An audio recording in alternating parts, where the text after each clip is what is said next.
All right, welcome everybody to Rationalism versus Mysticism, episode 9. And we're really in the thick of Kabbalah at this point. We're going to be discussing, this class is going to be dedicated to the Sefirot. And the Sefirot, as you know, you've heard this term many times, I'm sure.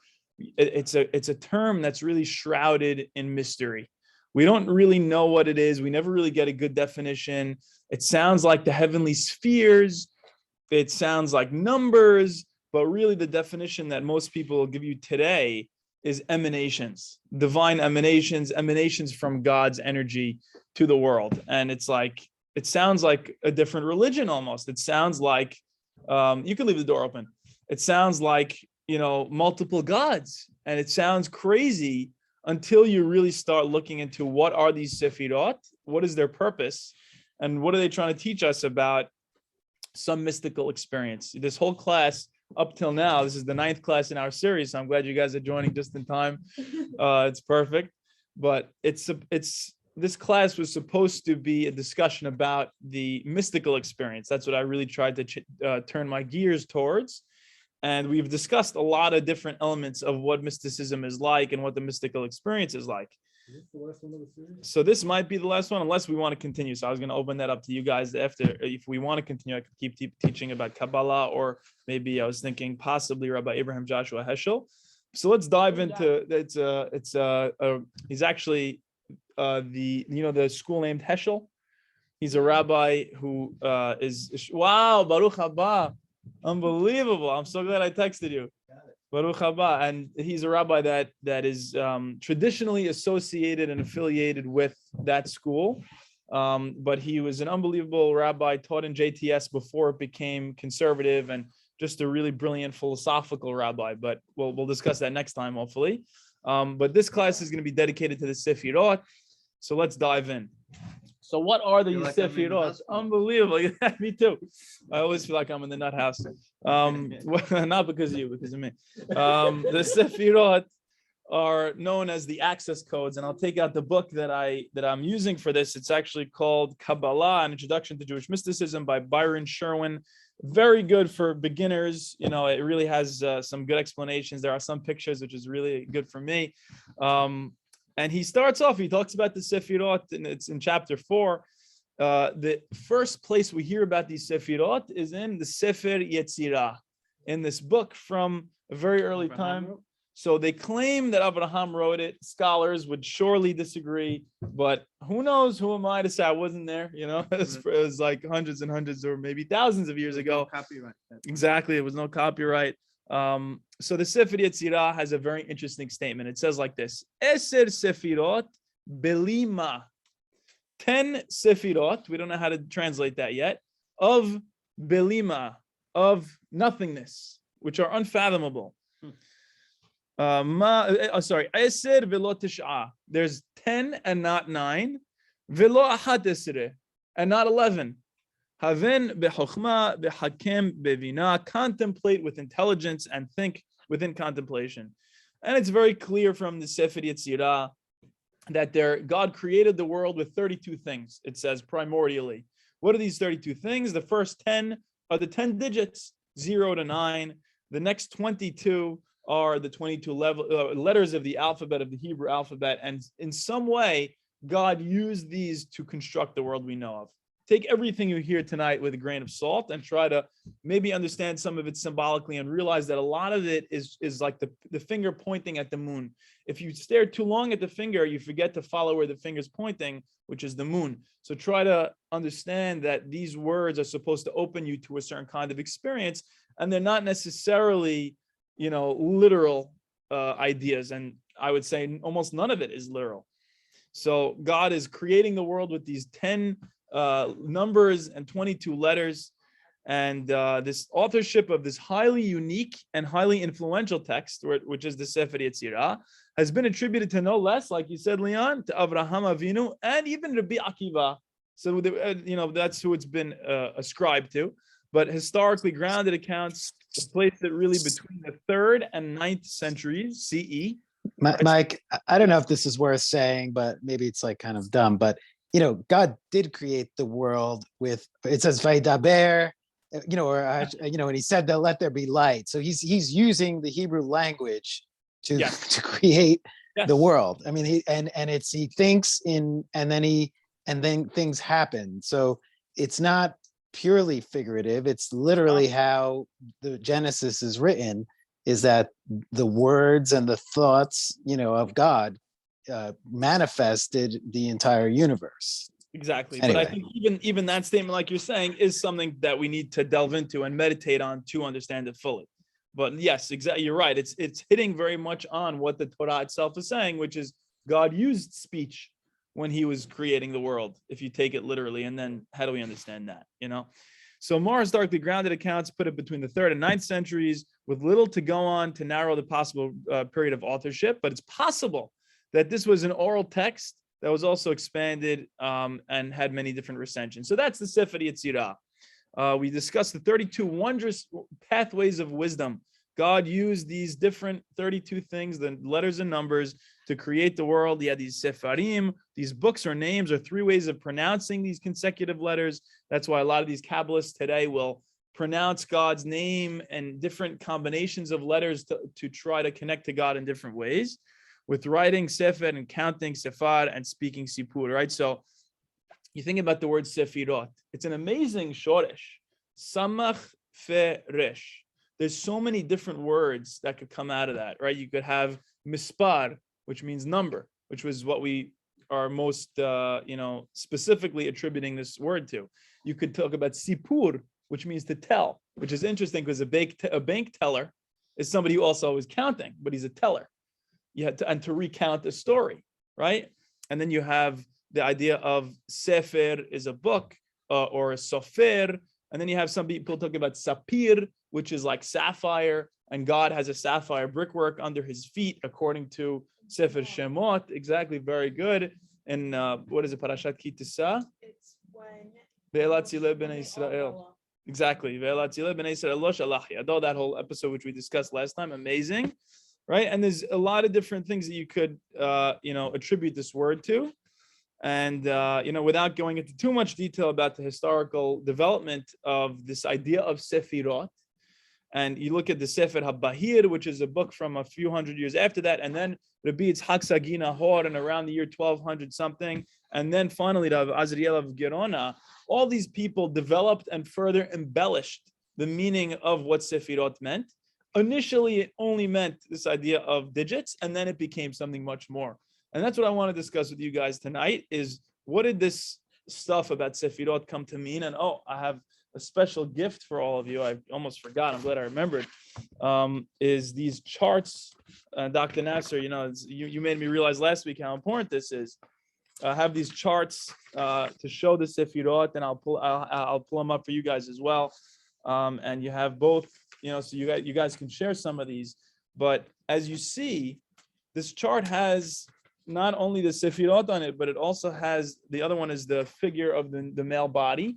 And both models are used to understand and decipher the meaning of these Sefirot. So let's delve in. You've all heard of the book called the Zohar, right? The Zohar emerges in medieval Spain, a Spain that was gripped by a lot of tensions philosophically going on at the time. What was going on? There was all the school of Jewish philosophy, Maimonidean philosophy, that was reducing God to this very Aristotelian idea of a God who is really just thought thinking about itself, because thought and perfection and the unmoved mover and all this stuff, and it's such a distant God, and yet it's philosophically perfect. So that must be what God is. But it leaves humanity so distant and so far away that it really didn't resonate with a lot of traditional rabbinic Jewish people. And there was a lot of debate going on at the time within Spain. And this book, the Zohar, emerged in that context of a lot of this debate between the philosophers and more the traditionalists. And the Zohar was, its authorship was traditionally ascribed to Rabbi Yohanan ben Zakkai. Of course, and we spoke about him last week, some of these amazing stories about Maaseh Merkava, about the understanding of God's chariot, whatever that means from the Gemara. And that's who it's ascribed to, one of the Tannaim. But sorry, he's a Tanna, Rabban Yohanan ben Zakkai. And then the 13th century Spanish Kabbalist Moshe de Leon, according to modern scholars, he was either its author or its editor. So it's not really so clear what his role was, but it's very clear that a lot of parts of the Zohar could not have been from earlier, because you could look at a lot of words that didn't exist prior to that period. Fine. So that's just some historical background.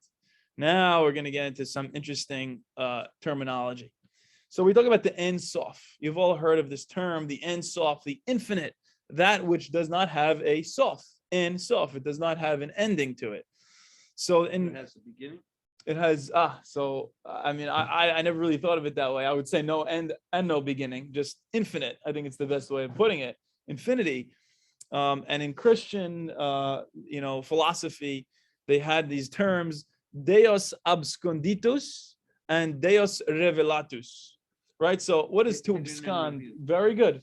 To abscond means to hide. And to reveal. The beginning would be an end. The beginning would be one end. So if there's no end, then there can be no beginning either. Exactly. If you don't have one, you can't have the other. Exactly. So that makes sense. So Deus abscondatus is the Ein Sof.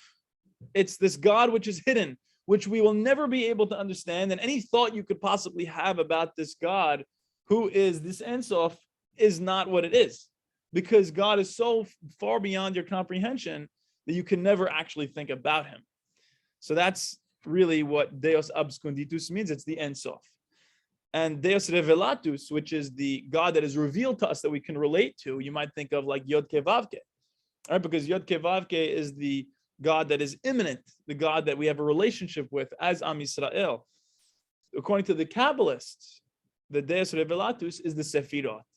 These Sefirot, these emanations of God, which they came to be known as after the whole thing with the numbers evolved, these Sefirot are the way that we can relate to God.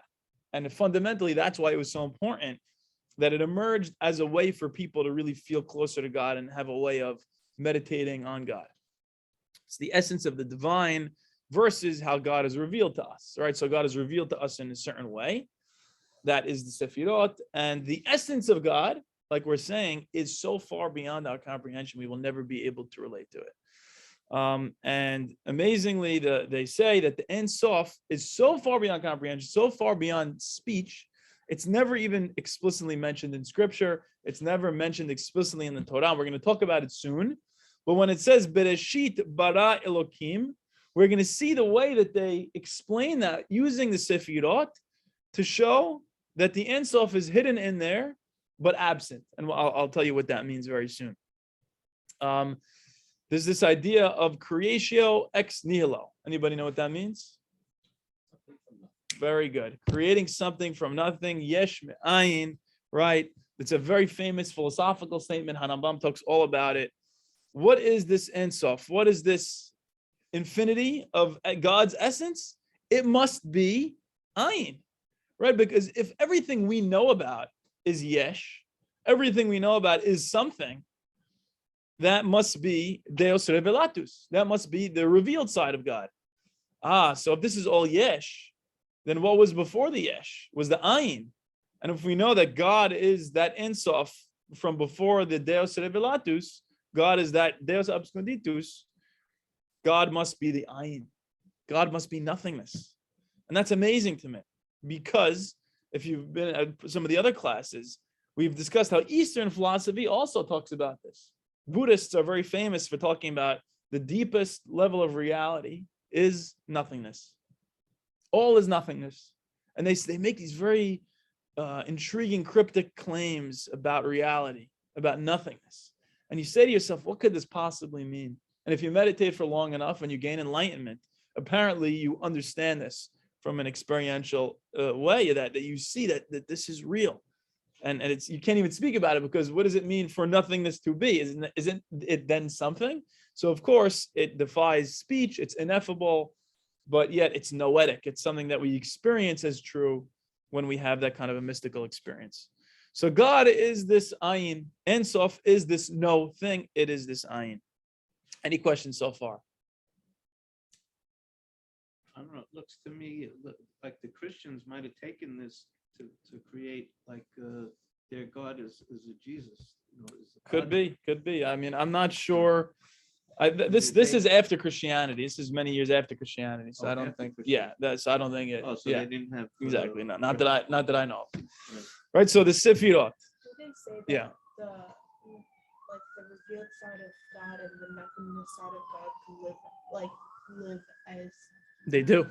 They do in a way. So that's the thing. God's real reality, his oneness is so, Yes. beyond our comprehension, unfathomable, that it is this nothingness. And somehow there's this paradox. The deepest truths of mysticism are all paradoxes. So somehow God is able to reveal something from his infinity to our finitude, and it defies understanding. And that's why we have the Sefirot. So let's see what they mean. So we mentioned the root safar. We talked about telling, speaking, writing, like a sofer, countings, right? So it could have a lot of different meanings. It's represented, these Sefirot could either, and I didn't give you a picture of this because I couldn't find one. I mean, I didn't really look, to be honest with you. But they're represented as concentric circles, right? That they could be seen as emanations outward from the center. So from that nothingness comes everything outward. Okay, so Yeah, Kabbalah please. is made up of these 10 Sefirot, or these are just like bullet points?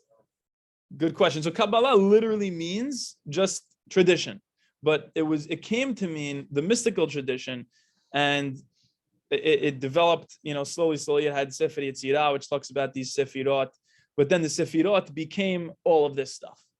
So a central tenet to Kabbalah today is these Sefirot and how they work and how they relate to us. Okay, so it's just a concept within Kabbalah. Exactly. Okay. Exactly, 100%.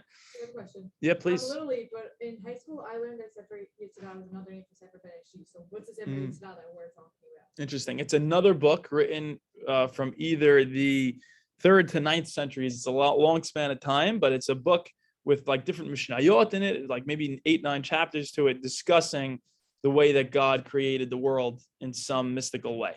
That's the best answer I could give you. Yeah, but it's very interesting. I'm sure it's worth studying one day. So now the Sefirot are represented either as concentric circles or as a tree with the roots above, right? So you look here and you see this picture. You see here how the roots are above, and the keter is the highest one. So if you look, that it's like a tree upside down because its roots are from the highest point, from God in whatever way. So that's another model of it. You could talk about it as a chart with various paths connecting the Sefirot to one another, and that's this first one. Or it could be the male body with crown affixed on its head, right? Which is this picture. And we have that here for you guys. All right, so it's really interesting how many different ways there are of looking at these Sefirot and understanding what they mean. And you might notice that there's a bunch of words written around them, so we'll get to that. But before we do, there are 4 major views and 4 major schools of thought about what are these Sefirot really, as we come to know them now, not just as numbers. So what are they? Sefirot are, according to the first school, Sefirot are divine powers or divine attributes. They're literally parts of God in whatever paradoxical way, because we know God doesn't have parts. But from my perspective, they really are parts of God. They partake in divine essence in whatever way. They really are the divine essence, and they are the unfolding of the inner life of God, which is very hard for us to understand because we don't really know what that means without meditating. But hopefully this class and the previous ones will drive you to meditate and drive you to be open-minded towards this kind of a mystical experience, right? So it's the unfolding of the inner life of God. That's the first school. So it's literally God's essence.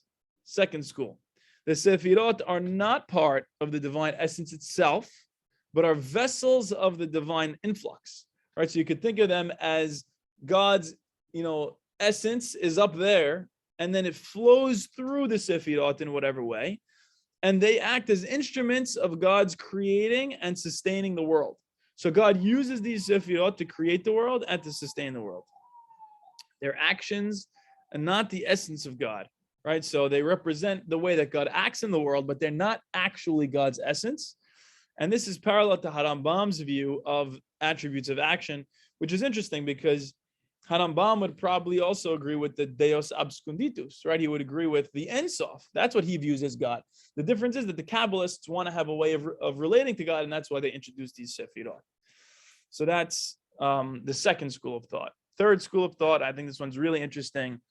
The Sefirot are to them divine emanations within created reality, right? They constitute the immanent element of divinity in the world. Immanence versus transcendence. We always talk about that. God is transcendent, is God very far removed. God that's very hard to relate to. But God that's immanent is God is right here. He makes up the very fiber of everything in whatever way. God is in the Sefirot, and the Sefirot are in God. Has anybody ever heard of the term panentheism? So this view is the panentheistic view. It's different than pantheism. Pantheism teaches that everything is literally God. Panentheism is saying, no, really, things are hidden, but in a mystical, paradoxical way, the Sefirot are, or really just reality, if you want to talk about Sefirot, the Sefirot are in God, and God is in the Sefirot, or God is in everything, and everything is in God. And it's something to meditate on, it's something to experience. It's not really something you could think about with your intellectual mind. So the Sefirot are the trickle down of divine influx into the lower worlds. Right, so when God is trickling down his essence into these lower worlds, he does it through the Sefirot. And like we said, this is really the panentheistic view. And finally, the last of the four models of what the Sefirot means is that the Sefirot represent psychological processes or human qualities. That's so interesting, because really they're a reflection of what's going on inside my mind. But why is that so necessary in a discussion of God? Because unless you're there, who is there to know God? You know, it's something we probably discuss like every single one of these 9 classes. But you have to realize that in order for there to be an object, there needs to be a subject. In order for there to be a yin, there has to be a yang. There's such a deep truth, and we're going to keep coming back to that even in this class, about you can't have one without the other.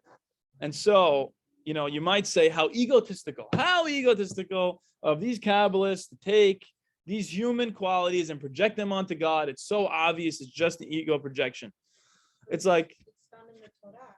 The same way. very good. The Torah itself does it. And yeah, otherwise you can't speak at all. So if you want to go your whole life without talking because you know that your speech is limiting God, then Hazak Baruch, by all means. But if you want to talk like me, and people get on my case because I talk a lot, but if you're like me and you want to talk, then let's indulge a little bit, because what else do we have to go on? Like Lao Tzu says in the Tao Te Ching, Lehavdil, I have to say that now because people get on my case, but like Lao Tzu says, he who says it does not know, he who knows it does not say.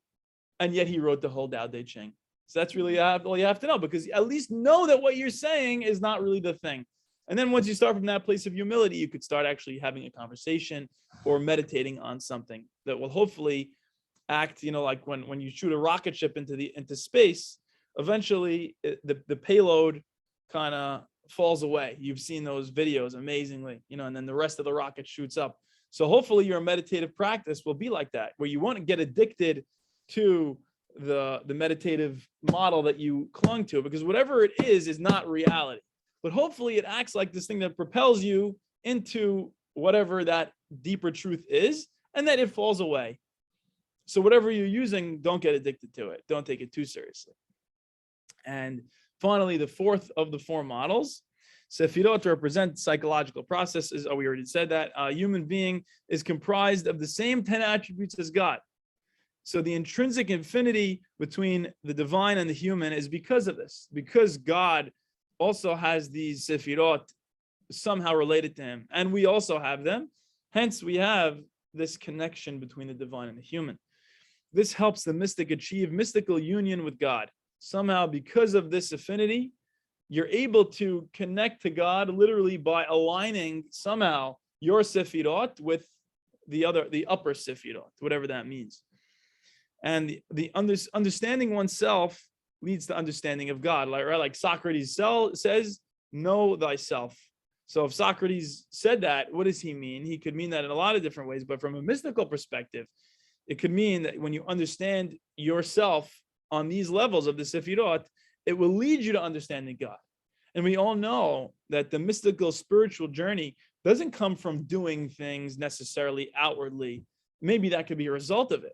But almost always it requires the inward journey, the psychological journey, the thing that you're learning within yourself that will lead you eventually to an understanding and an appreciation of God. So you have to start close in. You have to start inwardly in order for you to completely discover that you don't exist and that you are an illusion, to go Eastern on you. But once you understand that, then all there is outwardness and love and connection to God. But you have to start close in. That's what I think. Can I comment? Please, yeah. So I'm noticing here from all these Sefirot things that it avoids our senses, hearing, smelling, taste, talking, our fingers. Yeah. Fingers aren't involved. And we have 10 fingers. Mm. But none of the senses are in the Sefirot, looks like. Yeah, I don't know. I'm not sure how they relate to senses in particular, but I do And know. that's how we're supposed to understand Yeah, and connect. But yeah. Well, so I'll tell you one thing that I know our is that senses aren't even listed here. you're right. So some of the mystical teachings actually teach, and I'm not sure if this is Jewish per se, it might be from other mystical teachings, but they do teach that part of the meditation, welcome my friend Lewis, is part of the mystical experience is to get rid of all of these senses, to get rid of sight and hearing and smell, taste, touch, and to transcend all of those. So it could be that that's why it didn't want to stress those 5 physical sensations, because you're supposed to kind of transcend them. But it is a good point. I'm not quite sure. All right. So the Sefirot are anthropomorphisms, right? So these Sefirot are clearly projections of human qualities onto God, and yet they should act like a ladder towards God. Sefirot are not anthropomorphisms. So you could say that they are, but you could also say that they're not. You could say human nature is a theomorphism, that instead of saying Dibera Torah Klashon Bnei Adam, so when it says God has a hand, he really doesn't have a hand. Instead of that, you can say your hand is the analogy. God literally has a hand, whatever that means.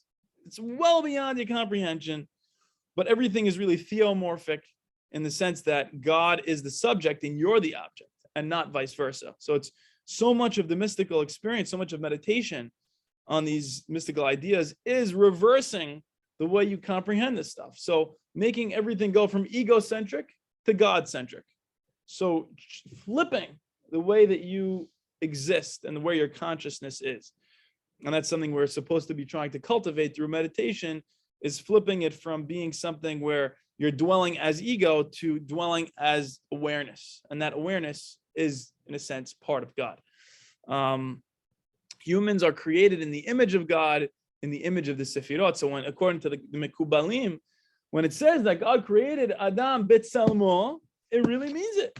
It means it because the Sefirot are God's way of doing that.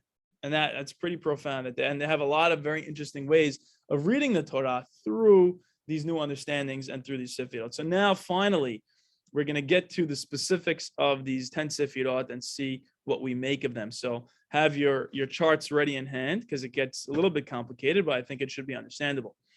The first one is Keter.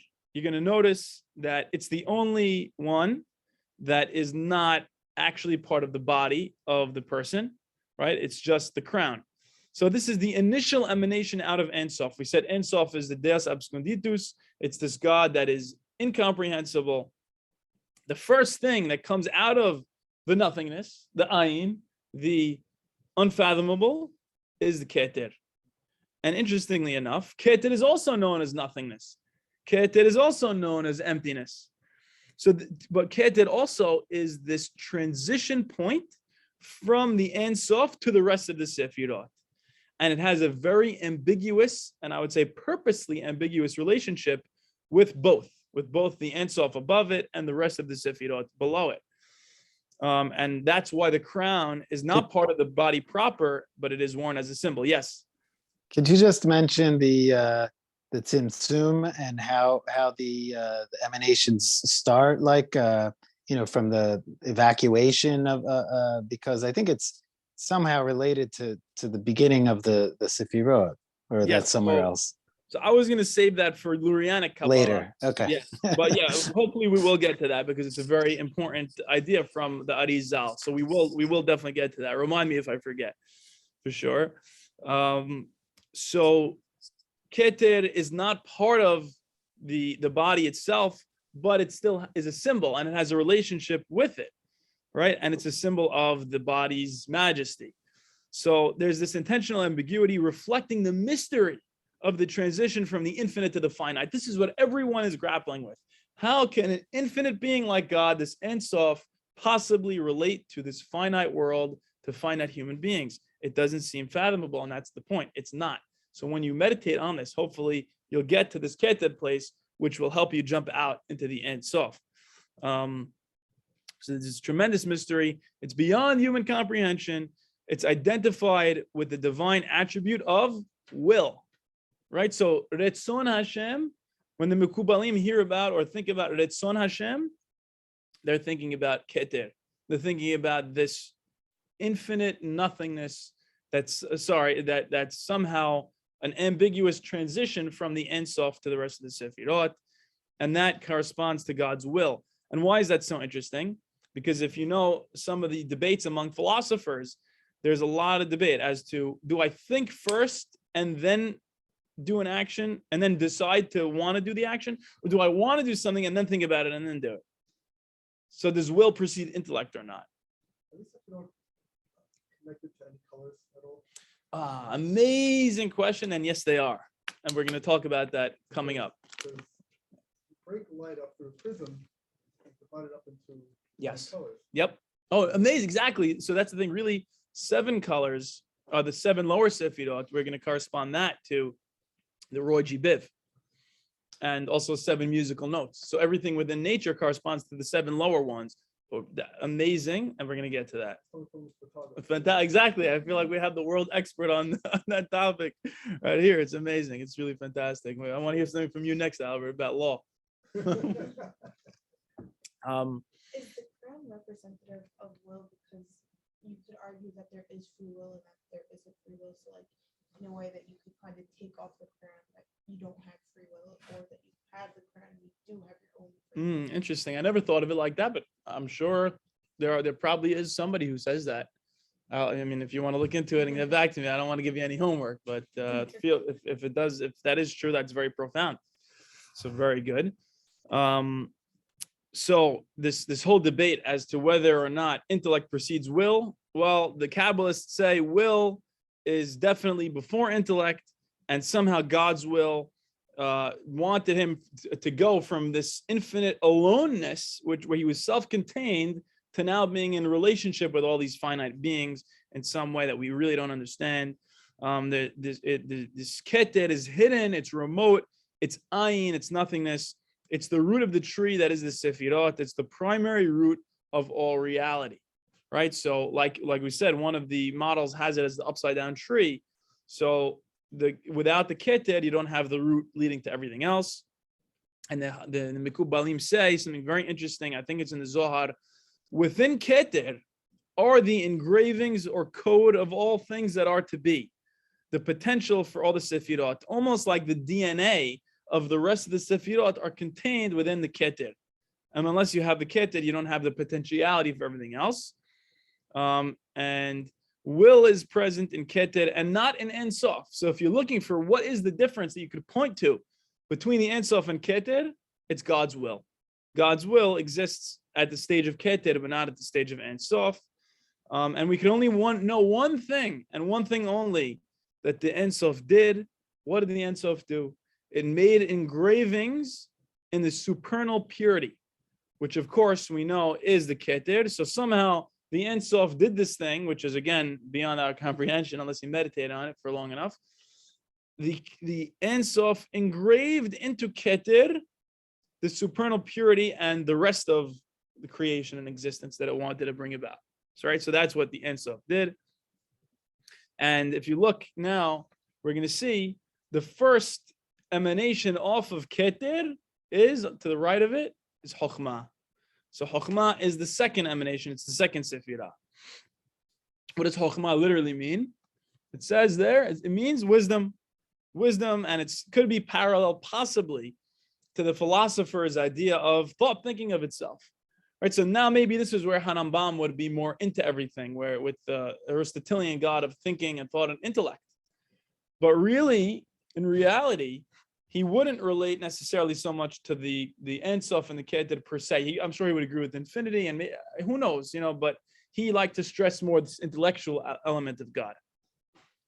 Chokhmah also corresponds to the brain of God, whatever that means, or the brain of the human, really the brain of the human being that relates to God's brain, whatever that means. I know, forgive me for not knowing how to explain this stuff.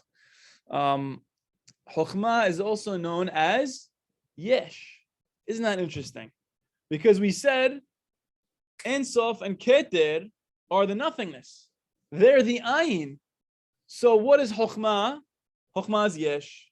Chokhmah is the Yesh Me'ayin. So when they read about creation ex nihilo, they say, it just means that Chokhmah came from Keter. That's really what it's trying to say. The Sefirot of Chokhmah came from the Sefirot of Keter. So this is the divine personality unfolding from within itself. That's what it means. Yesh Me'ayin, Chokhmah from Keter, is God's essence, is an unfolding within itself. And they get this from a beautiful pasuk from Tehillim, Me'ayin Chokhmah Yimatzeh, which means from where shall wisdom be found? But if you say it, and not as a question, but rather, Me'ayin Chokhmah Yimatzeh, from Ayin comes Chokhmah, from Ayin comes the Yesh of Chokhmah. Chokhmah is referred to as a point that emanates out of Keter, from which everything emerges. And this is incredible, Dr. Nasser, like you pointed out to me once, when you were studying this stuff, it really seems to be very much similar to the singularity that we know about from the Big Bang, right? And even the wording, apparently, Dr. Nasser, you can speak to this, but the wording of the Zohar itself is very reminiscent to the 21st century reader when it talks about Chokhmah as this seed of all things that contains the potentiality of everything that's to come, this male element of the Sefirot at this point, where it's the seed that's going to lead to everything else, and it's the first male emanation. It's very reminiscent of the singularity that will eventually expand into everything else. And it's also known, Chokhmah, as the father or upper father that will inseminate the upper mother and have children. So there's going to be, I'm just warning you guys, trigger warning, there's going to be a lot of sexual imagery here regarding the Sefirot. So the male emanation here of Chokhmah is going to inseminate Bina. It's going to have relations with Bina. And through that relationship, it's going to give birth to the lower 7 Sefirot. Right? And to me, that's amazing because it's really all about relationship. It's a beautiful drama going on within the Sefirot. All right, so Chokhmah is this male emanation. It inseminates Bina. What's Bina? Understanding. It's further unfolding of the divine intellect. So, right, these are the upper 3 triad of Keter, Chokhmah, and Bina. Those are all about God's intellect. The Bina is this intuitive understanding and intuitive knowledge of what we know. It's the head that houses the brain, right? So Chokhmah is like the brain, and Keter and Bina is like the housing place for it. And why is that so interesting? Because we learn of a story in the Zohar. And what's the story? Chokhmah builds a palace, and inside this palace, suddenly becomes transfigured into a womb. And Chokhmah implants his seed in this womb that used to be a palace. And Bina is both the palace and the womb. And it's also known as the supernal mother. So Chokhmah is the supernal father, Bina is the supernal mother, that are in this beautiful sexual dance that is going to lead to the birth of the rest of these Sefirot. I have a And it gives question. birth to them. Yes, please. How do you define the difference between Chokhmah and Bina? So Chokhmah is more of the initial way of thinking about something. It's the first thought about something. So, I have an idea. It's the light bulb that's springing to life. Bina is more of the receptacle of that. It's like, let me try to delve into this. Let me mull it over. Let me digest it. It's like using what you know to apply to your current Very good. That's very much the way the Hakamim use it, 100%. And then the Bina, I think, is fleshing it out and then bringing it into reality and bringing it into practicality. So you have some people. Why do you think the male is associated with the Chokhmah and the female with the Bina? It's a great question. I mean, I have to be very careful, because who knows who's listening to this stuff. So please, God, do not take sound bites from this in 20 years from now and ruin my career. But I think this, I say this literally every class for some or other reason, but I think that classically, and maybe today you might see it from your own anecdotal experiences, but men might be symbolic of or have a lot of these, energetic ideas, entrepreneurial, upstarting thing. And not that women don't have that. Women do have that. But women are classically associated with a certain type of intuition and a certain type of understanding and being the receptacle of an idea and the receptacle of something to bring it into reality. And of course, that's very parallel to bringing a baby into reality. And that's, to me, very, very profound. But I think, just the way that women relate to thinking and the way that men relate to thinking, maybe classically they understood it in this way. I have a better answer.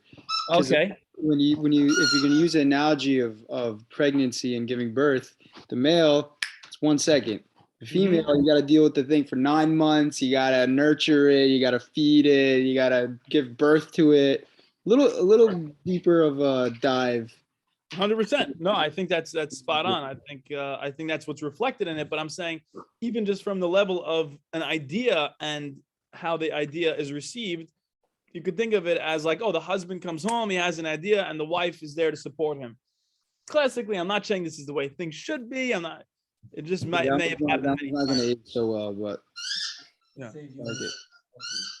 Yes, please, my lawyer. Rabbi Akiva Tax talks about this. Yes, he does. Whoever's listening to this, search for Rabbi Akiva Tax. If that saves me, and he great. talks about the Zachar and the Yep. Nekevah and what they represent, and it's very similar to what you're saying. Very much so. I've listened to a lot of, my brother-in-law loves him, and I've read a few of his books years ago, so I really forgot them, but very good stuff. I remember liking them a lot, so I got to reread them.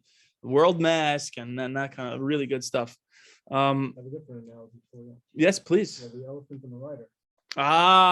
Unbelievable. Wow, that's real Chokhmah right there, where you take something I taught in a previous class and you bring it into this. I would love to say more. I want to hear. So you're saying the rider is like Chokhmah, maybe, or the opposite? The elephant is Chokhmah, The elephant is Chokhmah. right? And Bina. That's your gut. The first gut. That's amazing. It's the first reactions to something. And then the rider is like, okay, now how do we deal with this? Right. And how do we mix it around? Okay, I love that. I think that's fantastic. Part of the human, thought process involves intuition and then conscious understanding. And it could be very much that. The issue is that they talk about Bina as the intuition, but I guess, it could be open to interpretation and different definitions, but that's perfect. I think that's really good. I really like that. My initial thought on this was, the difference between understanding and wisdom. When you take a class, you get trained in something, right? That's your understanding. You understand the topic, understand how everything is working. Wisdom, you've been doing it for 15 or 20 years. Yeah. You know when things go wrong, how to fix it. Yeah, because and when you develop that, you don't even really have to think so consciously. You just kind of think it. Perfect. I love that. So another name for Bina, it makes sense, is Makor, is the source and origin of all life. And it's understandable why that is and how it brings about the rest of the Sefirot. And they take this pasuk that we read on Saturday afternoon as part of Tehillim, right? Hallelujah. And then the Reshit Chokhmah Yirat Adonai. We know that pasuk. So when they see the word Reshit Chokhmah, there's a juxtaposition between Reshit and Chokhmah, and they say, okay, therefore Reshit must be Chokhmah.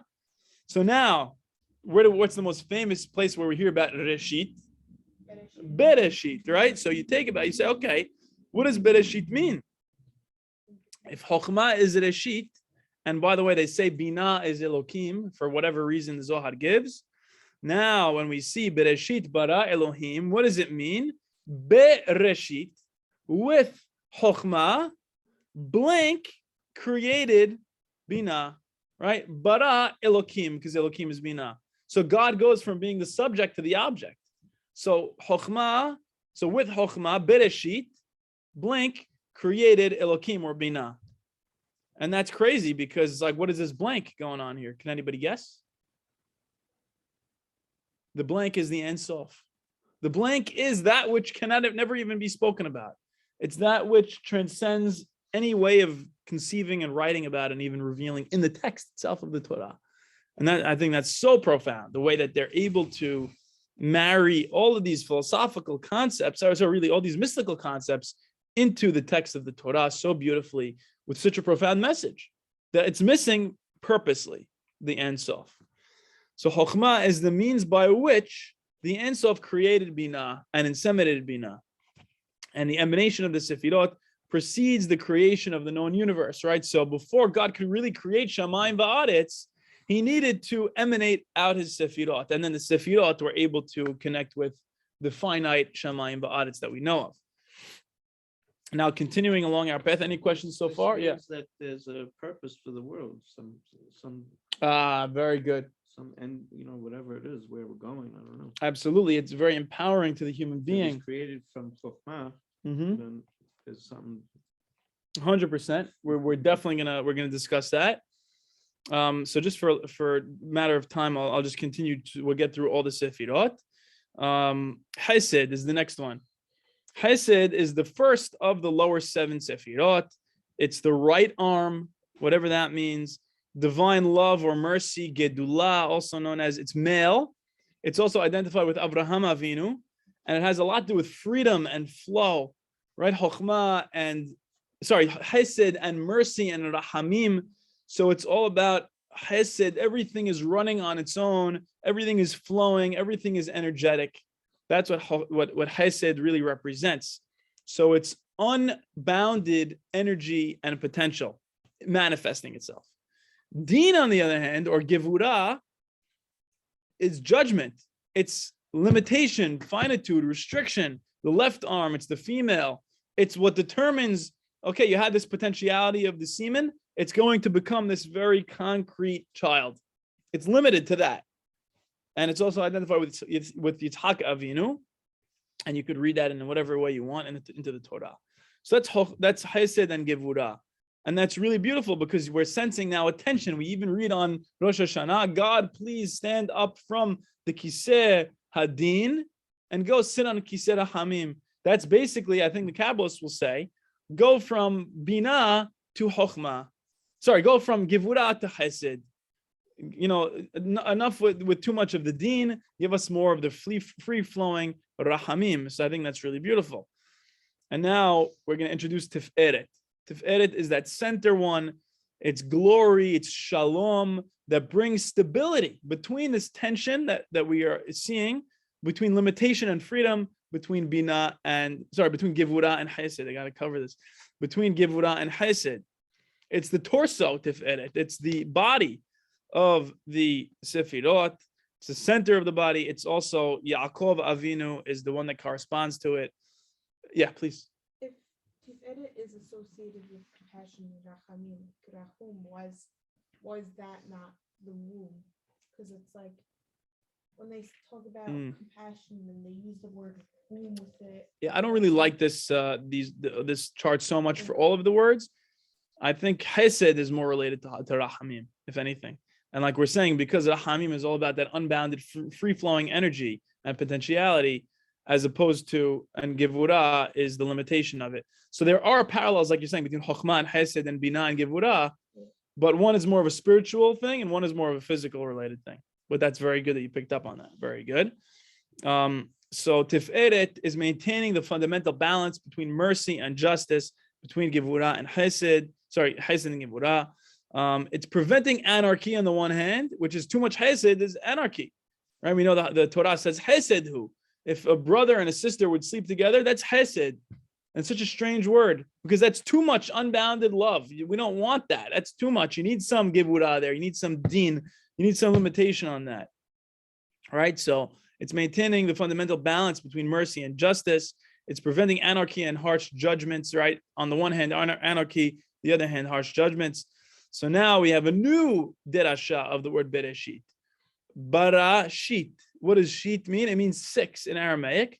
So it means Binah gave birth to 6 children. Now, what the heck does that mean? I thought there are 7 lower emanations. Well, the Zohar tells us another story. Initially, Tiferet was born hermaphroditically. It had both male and female genitalia. And it was separated later on into the male Tiferet that we know of and the female Malchut on the bottom, also known as Shekhinah, which is the 10th Sefirah. So they used to be back to back, like Siamese twins. And this should remind you of the Midrash about Adam and Hava, very good. And then once they separate and turn face to face, they can now rejoin and have intimate sexual relations with each other and bring about this love. So Tiferet and Malchut are compared to heaven and earth, sun and moon, the written Torah and the oral Torah, the lower father and the lower mother, because we already have the upper and father and mother, king and queen, bridegroom and bride, Hakadosh Baruch Hu, and Shekhinah. Wow, Baruch Haba, better late than never, Sammy. Amazing. No, don't worry about it. Right, so Tiferet and Shekhinah have this very intimate relationship. And what we're going to see is the Kabbalists have this idea of theurgy, which is the ability to influence the Sefirot and influence the divine realms. And by doing mitzvot and doing good things and perfecting yourself, you're turning Tiferet and Shekhinah towards each other. And you're allowing for the divine influx of energy to our world through the relationship between Tiferet and Shekhinah. So now, like that we mentioned Shekhinah or Malchut, we'll say another thing about it. It's also compared to David and Rachel Imenu. It's known as Knesset Yisrael also, which means the way that God talks about his bridegroom Yisrael. It's like a mirror that reflects all that is above her, the Shekhinah, right? It's the closest Sefirah to human realm. So when you pray and you're really feeling into it, the Kabbalists will say you're feeling the Shekhinah, you're feeling God's presence because it's the most imminent one of all the Sefirot. Next, we'll say Netzach. Netzach is like eternity, victory, something that is everlasting. It's compared to Moshe Rabbeinu, and it's a source of prophecy, just like Hod is, which is the left one. And it's compared to either the right leg or the right kidney or testicle. And then you have Hod on the left, which is the 8th of the 10 Sefirot. It's majesty. It's compared to Aharon. So Moshe and Aharon you have here, the right and left legs, stability here, eternity and majesty. Both are sources of prophecy, and they're compared to the legs. And finally, you have Yesod, which is compared to the phallus, and it's the foundation. We know the famous pasuk, Sadiq Yesod Olam, that the Sadiq is the foundation of the world. And we know the Hachamim always say, who is the Sadiq? Yosef HaSadiq. So they compare Yosef to Yesod, and it's not a coincidence, I don't think, that Yosef was the one who struggled with not giving in to sexual temptation, and that's why he probably merits this Sefirah. So we'll close off with just 3 major points. The first one is, what is the relationship now that we talked about all this stuff between the Ein Sof and the Sefirot? Are the Sefirot part of the divine essence, or are they not? So the Sefirot, like you mentioned, Vic, are actually identified with the different colors. So what the Mekubalim would do is they would meditate on the different colors and the combinations of colors, right? And the 7 lower ones are corresponding to the 7 colors of the spectrum, and maybe even the 7 musical notes. So there's different ways of meditating on this and combining the colors. And they're also compared to vessels of different colors. So the divine essence is like this clear fluid or light that's flowing into these vessels, and it appears to take on these colors. Does the divine essence change? No, but it appears from our perspective, because it's illuminating the vessel, that it took on this color, but it itself did really not change. And it's known as Hashefa HaElohi, the divine influence compared to light, seed, water. And it's an optical illusion of color because the divine essence really is taking on the color of the vessel.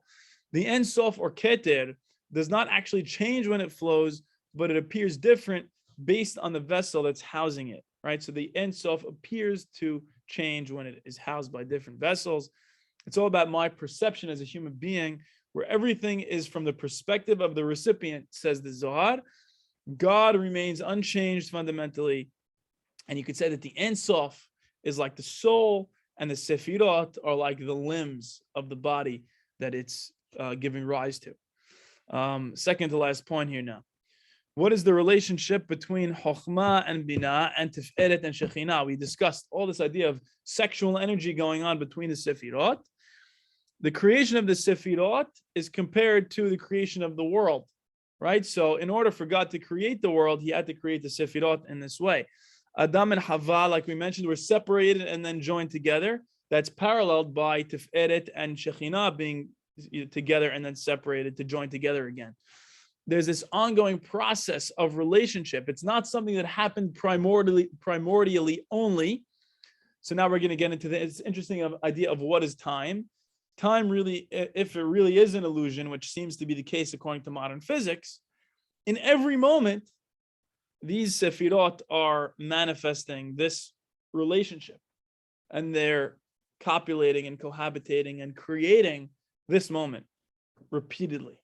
So when we say Elohim mechadesh b'chol yom tamid ma'aseh bereshit, it really means in every moment God is creating and recreating bereshit, because time is something that you think is a real firm reality because you're a human being, but in reality, time is now, always now. It's an unbelievable thing. Does Shabbat have to fit in? On Beautiful. So I think Shabbat is supposed to be Me'en Olam Haba. It's supposed to be a little taste of fully living in the now, because you're not caught up in the vicissitudes of daily life. You're able to meditate and connect to this deep idea of the creation that's happening in every moment. You could be your most mindful when you're not so busy. That's the way I think about it. So human intercourse on the physical level is actually said to create the child. Once the child is created, it causes the divine intercourse between Tiferet and Shekhinah, and then that creates the soul, which goes into the child. So it's really beautiful, I think. If you don't have a 21st century perspective on this stuff, and you take it as this beautiful, loving relationship between all this stuff, it really makes a lot of profound beauty to it. really are a piece of God. Say it again. We really are. Exactly. That's exactly what we've been saying, and it's something to meditate on and experience rather than just think about. And the Sefirot are supposed to be the guide and the access codes to how to experience this. So it's really a gift that they gave this to us. And like we always know, the mystical experience is ultimately ecstatic. And we mentioned last week, ecstasis means standing outside. But we also know ecstasy means this thing that feels really good. So just like the climax of the sexual experience is this thing that feels unbelievable. It's like ego death. It's like joining with infinity. So too, that's what these Sefirot are trying to say, is that everything is ultimately, in its deepest reality, ecstatic. And when you're having a mystical experience, you can peer through the illusion of everything, and you can realize everything is just an ecstasy all the time.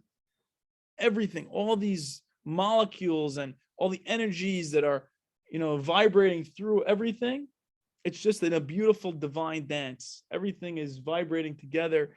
Everything, if you believe in string theory, it's all vibing together, and it's all creating this beautiful divine symphony, which is ecstatic. And when you meditate and have a mystical experience, the best thing we know how to relate it to is the climax of sex. All right, and the influx down to Tiferet through Yesod, which is the phallus, into the pool of Shekhinah, and that's how the divine influx comes to the world. The Shekhinah changes from being from being female to male, right? When it's accepting the energy from above, it's female, and then when it's transmitting the energy downward into our world, it becomes male, and it changes colors. It's the only one of the Sefirot that changes, and it changes colors from green to becoming red and white. After it gives birth, it becomes red and white. Before, while it's still ripe, while it's still not ripe, it's green. And the way, like a tomato, beautiful, very good, exactly. You want to learn about God, learn about the tomato. Amazing. You want the deepest philosophical, it's really true, man. This is where the Kabbalists insert their idea of theurgy. So theosophy means understanding the inner life of God, and that's what the Sefirot help you do. But beyond that is theurgy, which is changing something about the divine realm And the way to do that is through good deeds, is through mitzvot, is through meditation in whatever way. And the way to do that is going through Shekhinah and by having Tiferet have this relationship with Shekhinah. And unfortunately, if you do the flip side, if you do evil things, they call it the Sitra Ahra, the other side of things. It's kind of like the Hulk, the other guy. And it's like something bad is going to happen, and the demonic, evil spirits will influence the Tiferet and Shekhinah. And instead of being turned towards each other, they're turned away from each other. And hence, we have a lack of the flow of God's divine influx. It sounds a lot like the Kidduvim. That's very beautiful. Or it sounds, if you ever I quote this like every week, the chakras in Avatar: The Last Airbender, if you don't clear the stream of the weeds, it's not going to flow. And it's the same thing with your deeds, apparently. Finally, we have Lurianic Kabbalah, and this was what Dr. Nasser was asking about, the idea of Simtsum. They say that when God created the world, if God is this Ein Sof, he's this infinite being, how could there be room for anything finite? Well, he went into exile. Part of himself went into exile and subtracted from itself, and that's called Simtsum. It created this vacuum within the nothingness, and who knows what this means? How could you have nothingness within nothingness? I have no clue. It's not something to understand. It's something to experience. And what happened was God created these Sefirot into this pocket, and when he was letting out his divine influx into these kelim, into these instruments and vessels of the Sefirot, something very catastrophic happened. It's called Shevirat HaKelim. The vessels broke and shattered.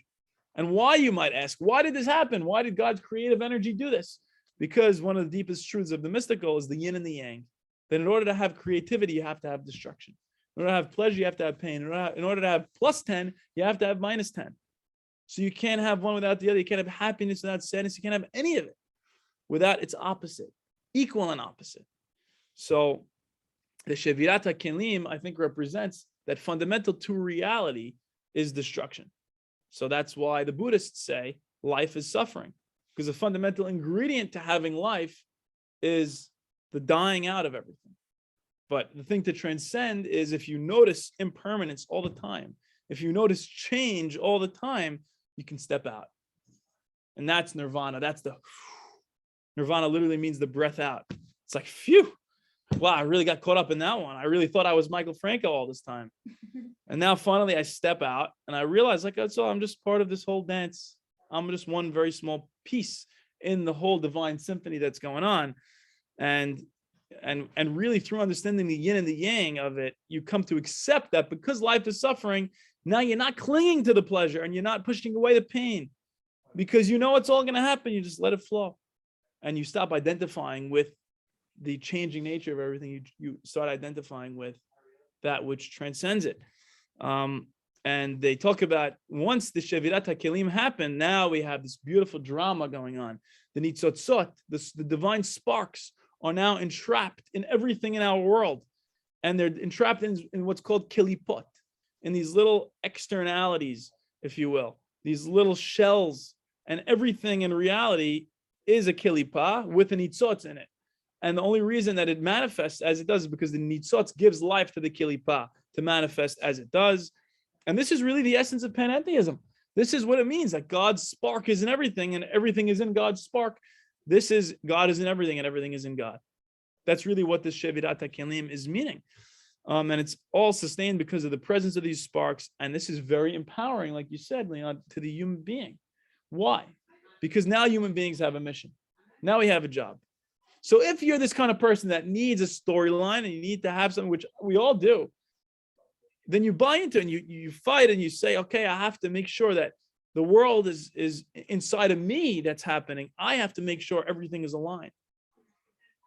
So on the one hand, there's this crazy story and everything matters so much. But on the other hand, it's not that important. It's not, right now is also perfect. And right now you can step out and just notice the drama that's happening. And when you notice the drama that's happening and you're able to step out, that's really this ecstatic, ecstasis, nirvana experience. And I'll just say one thing, which is that, I'll say a lot of things at this point, but it's amazing to me how parallel a lot of this drama is to the Hindus and what a lot of these Eastern philosophies will say, which is that God, in creating the world, is playing hide and seek with himself. So the same idea of the Tzimtzum, removing himself, that's what the Hindus would call hiding from himself. And then you becoming enlightened is found. So it's hide and seek. And God is seeking himself, and God is in search of man, like Abraham Joshua Heschel would say. And your job as a human being, quote unquote, and don't take it too seriously, and be compassionate to yourself, but is to become enlightened in a way. And one of the most profound things I've ever experienced was meditating and thinking about my job as a psychiatrist, which is hopefully to help infinity find itself, which is to help a human being who is so caught up in their story and their ego realize that they're not that ego, realize that they are actually continuous with the flow of infinity. And there can be no greater privilege than experiencing that yourself and helping another person experience. And you don't have to be a psychiatrist to do it. It could happen from a smile. It could happen from a good deed. It could happen from anything you do. And it really starts inside. The best thing you can do for the world right now is fix yourself internally. And then from there, all the beauty and all the goodness and all the love will flow. And I think that's what's so profound about this stuff, is that it gives you a guideline and a storyline, just like the Hindu myth of God playing hide and seek and lost and found. It gives you an epic, and it gives you a drama to relate to. So thank you for attending these 9 classes. Thank you for listening. I hope you enjoyed this. I certainly have to say these have been some of the most enjoyable experiences of my entire life to talk about this stuff. Some of my friends tell me to shut up because I can't stop talking about this stuff. You guys are my outlet. You guys are the people that I love to connect to about this stuff. And to me, there's no greater privilege than to talk about this stuff and hopefully one day experience it together. Maybe we'll start a meditation group or something. If anybody wants to bring in some illicit substances, don't tell me about it. Maybe I'll slip it into my water bottle next week. All right. Any questions? Any comments?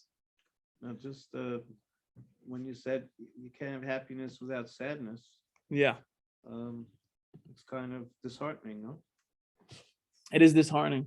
There's a possibility for sin. It doesn't have to be. It's definitely not something that we love to think We about. search for happiness all the time. Yes, that's right. And the funny thing is you realize you can't pick yourself up by your own bootstraps. You can't transcend your ego using your ego. So the only thing to do is notice that there is nothing you can do and fully let go. And only once you fully let go and realize I have no choice but to cling and have aversion, once you fully accept that that's your nature, you stop identifying with the clinging and aversion. But it's ironic because in order to transcend it, you have to completely let go of control. And then you get all the control. And then you get all this unbelievable experience of being God. Shefa. That's exactly right. And Clay, I hope that in these 9 classes, you've heard the most ridiculous things you've ever heard. I hope that in these 9 classes, you can quote me and say, Michael's crazy because he said this and this and that. And I hope, and I bless you that one day you'll be able to delve deeper into these things and experience them in some capacity in a mystical experience. And that these should be tools for you and Bezat Hashem for many people to unlock certain kinds of experiences, because that's the point of them. So thank you everybody for coming. Hazak u'baruch. Dr. Nasser, thank you for attending. As always. Saul, thank you. Thank you, Thank Michael. you. Well discussed, Doc. Yeah, it's a lot to take in one session. It's like, yeah, it's Oh, hard. by the way, a lot of these people think you're a celebrity. They just want to see what you look like. Thank you, very nice. You're the superstar of this class. So I wish we'll post a picture of you on the podcast website because you're such a profound voice in the classes. They probably want to see you. Thank you very much, Doc. We'll I discuss. try.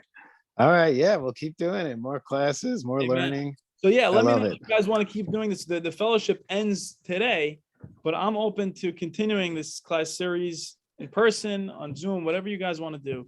But yeah, let me know. All right, good night, everyone. Thank you. Laila Tov.